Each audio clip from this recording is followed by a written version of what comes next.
Namaste, dear all. I am Dr. Lavanya Hegde, Assistant Professor, Government Engineering College, Karwar. Welcome you all for Engineering Geology lecture series.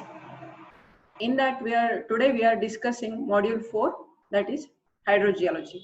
In the Module 4 hydrogeology, we are discussing groundwater, its exploration and properties of aquifer, and how it has been distributed over the globe, and the pollution aspects, etc. Let us see one by one. We already know what water is. Water is the name of a liquid which is having the chemical composition H2O and it is I have already told that it is liquid in standard ambient temperature and pressure. Water is a single resource, it has no substitute, and it is a limited resource, and it's a scarce resource. We all know that it is having all importance in social, economic, and environmental conditions. We all say hydrogeology, we say hydrology. There is confusion between what we all mean by hydrogeology and hydrology. So hydrogeology is a branch of geology that encompasses the study of groundwater and its impact on the subsurface environment, that is ground surface environment. Whereas hydrology is basically the study of rivers, lakes, etc. and their physical properties. So let us see the sources of this groundwater. Under hydrogeology, as I have already told, we study all the aspects of the groundwater. So groundwater means all the water which occurs beneath the ground is known as groundwater. Groundwater is the water that has been found underground in the cracks and spaces of the soil, sand and rock, and it moves slowly through the geological formations. These geological formations are called as aquifers. Okay? What are the sources of this groundwater? Meteoric water, connate water, and juvenile water. So what is this meteoric water, connate water, and juvenile water? Let us see. Meteoric water is the water which has been derived from the atmospheric precipitation in the form of rain, hail, snow, etc. And it reaches the sea through the surface flows or runoff. After meeting the sea, after meeting the requirements of the soil during precipitation and after precipitation, this rain percolates into the ground and then becomes groundwater. Then second source of groundwater is connate water. It is the water which was entrapped in the sedimentary rocks during its deposition, consolidation, or formation. The openings and interstices of all sedimentary rocks deposited beneath the ocean were originally filled with salt water.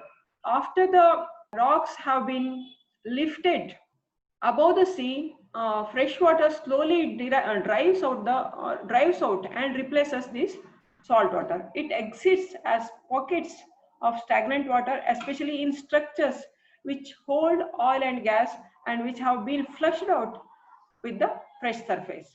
So connate water is also known as fossil water. Then third type of source of groundwater is juvenile water, or it is also known as magmatic water. It is the water formed or derived in the cracks and crevices of the rocks due to the condensation of the steam emanating from hot molten magma or hot hydrothermal fluids and volcanic eruption during the late stages of magmatic crystallization or solidification within the Earth's crust. Example for this juvenile water is geysers and hot springs. How this water has been distributed over the globe? Let us see. So of total water, global water, only 2.5% is fresh water, and all this 97.75% is saline water, which is there in seas and oceans.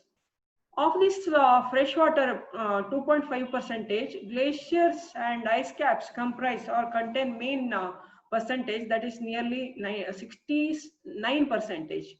Okay, all these waters have been trapped as ice. The groundwater comprises or contains 30.1 percentage, whereas surface and other fresh water only 1.2 percentage.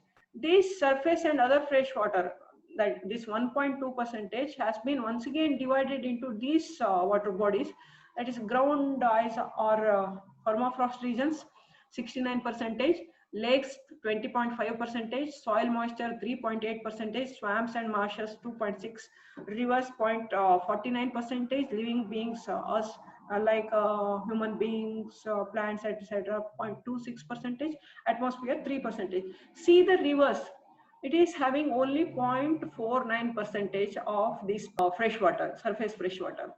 So we know big river systems like Ganga, Yamuna river system, Kaveri river system, Godavari river system. These are all such big rivers having a large volume of water, a large quantity of water, like Amazon river, etc. We know. But for your kind information, the river water is only 0.49 percentage of this only little content of 1.2 percentage of surface water. Only the accessible water or accessible quality of water, fresh water is only 13 percentage, and more than 87 percentage is not accessible for use.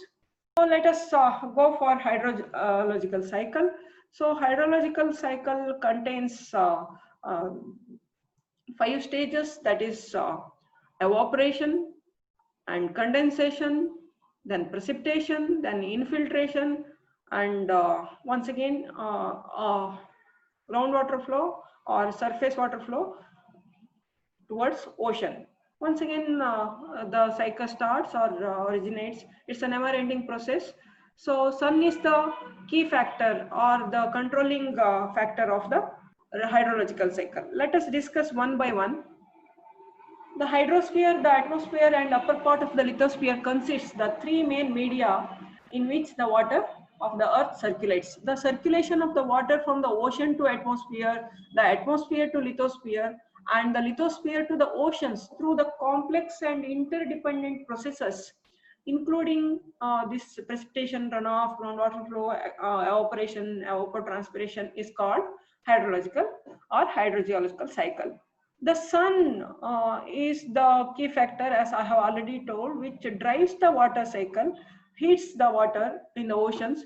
Some of it, some of the water from the oceans and bare surface of the rivers and soil moisture evaporates as water into the air. Ice and snow can sublimate directly into the water vapor. Rising air currents take the water up into the atmosphere along with the water from evapotranspiration, which is the water transpired from the plants and evaporated from the soil. So the water rises up into the air where the cooler temperature causes it to condense. At higher altitude, the condensation takes place and formation of the clouds takes place. These air currents move the clouds around the globe, and these cloud particles collide each other and they grow and they fall out of the sky as precipitation due to gravity. So some of the precipitation falls as snow and can accumulate as ice caps and glaciers, which can store the frozen water for thousands of years. Snowpacks in the warmer climates often thaw and melt when spring arrives, and the melted water flows over land as snowmelt. So most precipitation falls next, the part of the precipitation which falls back into the ocean or onto the land were due to the gravity, and this precipitation flows over the ground as the surface runoff. The portion of the surface runoff enters the rivers in the valleys and in the landscapes with the stream flow moving water towards the ocean. All the water are led towards the ocean. Runoff and groundwater seepage accumulate and are stored as freshwater lakes. Okay, so not all this runoff flows into the rivers, much of it soaks into the ground as infiltration. Some of the water infiltrates deep into the ground and replenishes the aquifer. That is, we already told that the saturated subsurface rock formations are known as aquifers. So, some infiltration stays close to the land surface and can seep back into the surface water bodies as groundwater discharge, and somewhat groundwater finds its openings and find openings in the land surface and emerges as freshwater springs.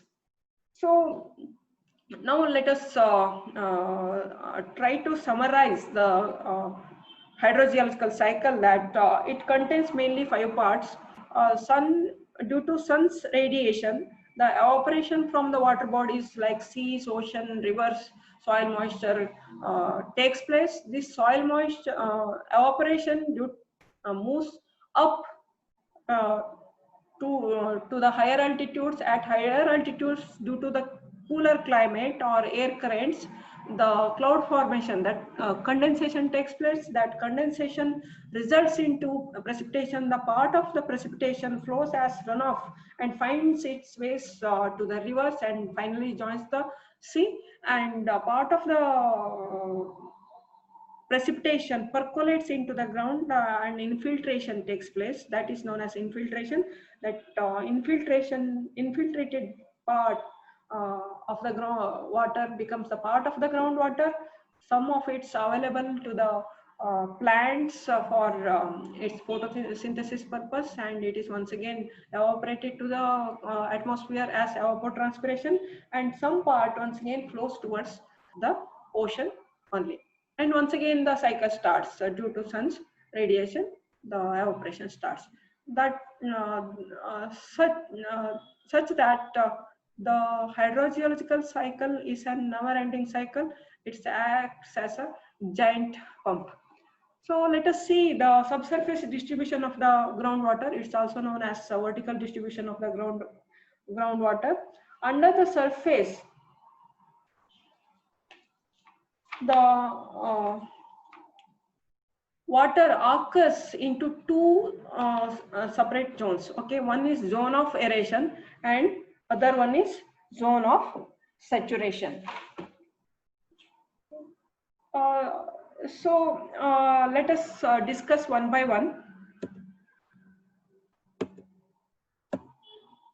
So zone of aeration or zone of suspended water, it's also known as zone of suspended water or Vadose water zone.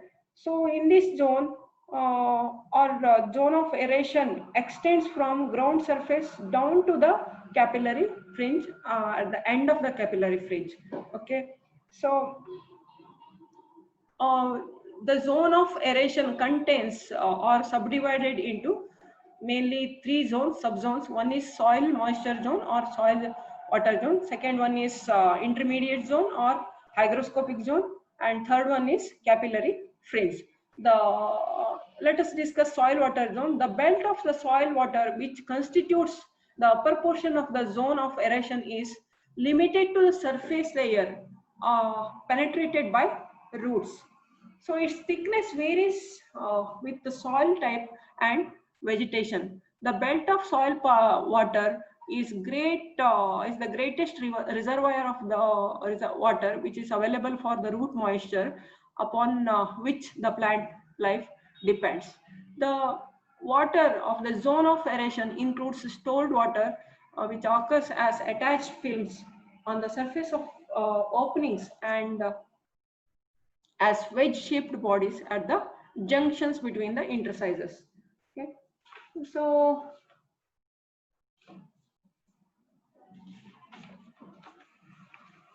the zone of in this zone of soil water zone, its depth soil water zone depth varies between 1 meter to 9 meters, held up by root zone. And this water is very important for us because the growth of vegetative matter of the whole globe depends on this soil moisture zone or soil water zone.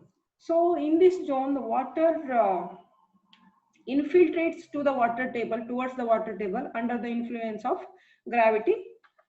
Okay, so the water here occurs in the thin moisture, thin films of moisture known as hygroscopic water, which is remain absorbed on the fine-grained soil particles.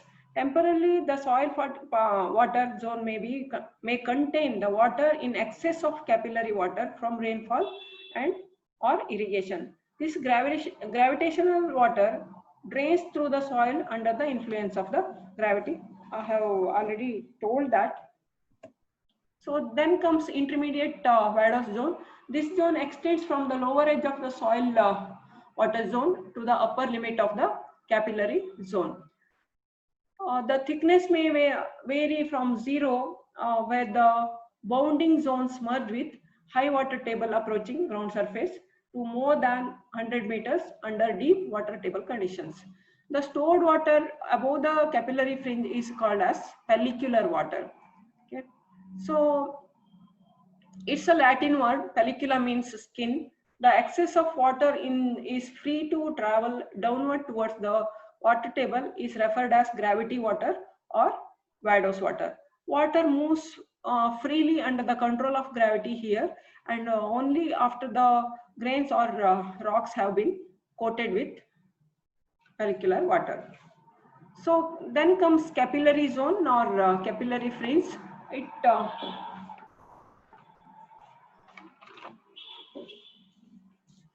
It extends, okay, from the water table up to the limit of capillary rise of the water. The water of the capillary fringe is held above the water table by capillary action, which is defined as the property of the tubes with the hairline openings when immersed in the water to rise and hold the water above the static level of the regional water level in which they are immersed. So this water may be denoted capillary water or fringe water. The position of the capillary fringe is in between zone of aeration and zone of saturation. The water in this zone is connected with the zone of saturation and is raised above the capillary forces. So in coarse-grained soils, capillary water rises only few centimeters above the water table, but in fine-grained soils, fine-grained soils or clays, it may rise up to the height of 10 to 15 meters.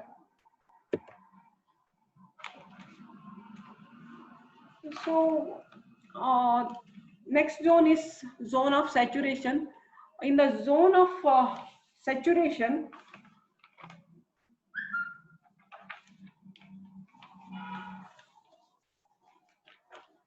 it's also known as free groundwater zone. In this zone extends from the water table downwards, okay, up to hard rock terrain. So in this zone, all pore spaces of the rocks are completely filled with water. All these openings thoroughly interconnected so that a well dug into this zone receives water from entire saturated mass, that is aquifer. Here there is only lateral movement of the water takes place. Downward movement is almost nil or very little or very negligible. Lateral flow of the water here is controlled by head of the water or level.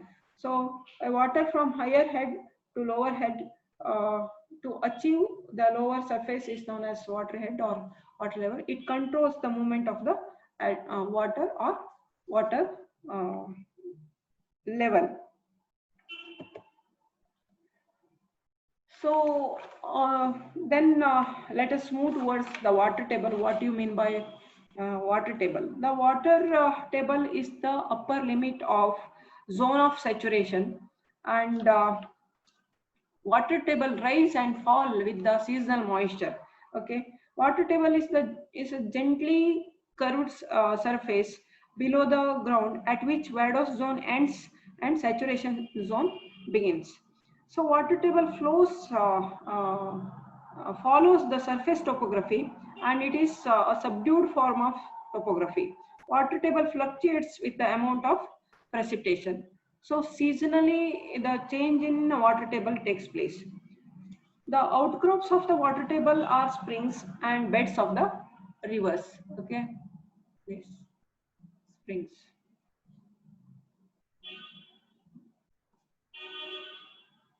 In these places, water drains out of the land, and swamps occur when the water table is at right at the surface.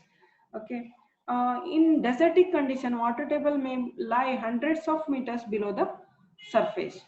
So the depth of the water table at a place represents a balance between the rate of infiltration, that is recharge, and the rate of discharge at rivers, springs, or pumping wells.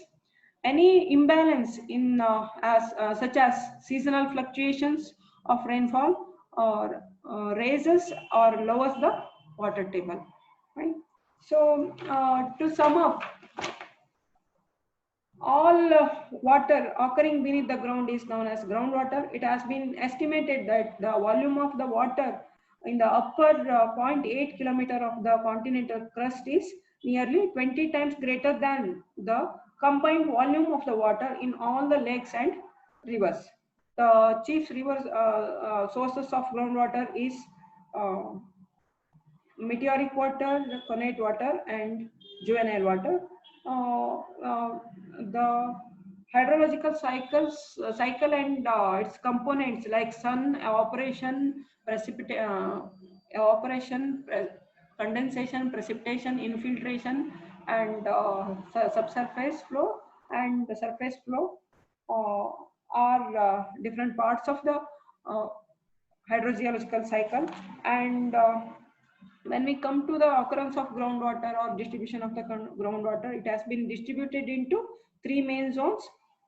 Two main zones. One is Vados water zone or zone of erosion, and the second one is zone of saturation. These two zones have been separated by the water table. Okay.